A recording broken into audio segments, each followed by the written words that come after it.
کہتے ہیں کہ اے پروردگار تو جو کھڑے اور بیٹھے اور لیٹے ہر حال میں اللہ کو یاد کرتے اور آسمان اور زمین کی پیدائش میں غور کرتے اور کہتے ہیں کہ اے پروردگار تو نے اس کائنات کو بے فائدہ نہیں پیدا کیا، تو پاک ہے، تو قیامت کے دن ہمیں دوزخ کے عذاب سے بچائیو۔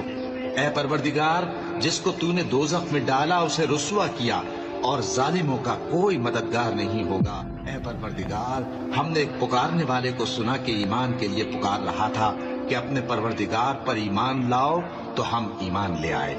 سو اے پروردگار ہمارے گناہ معاف فرما اور ہماری برائیوں کو ہم سے دور کر دے اور ہم کو دنیا سے نیک بندوں کے ساتھ اٹھائیو۔ اے پروردگار تو نے جن جن چیزوں کے ہم سے اپنے پیغمبروں کے واسطے سے وعدے کیے ہیں وہ ہمیں عطا فرما اور قیامت کے دن ہمیں رسوا نہ کیجیو۔ کچھ شک نہیں کہ تو خلاف وعدہ نہیں کرے گا۔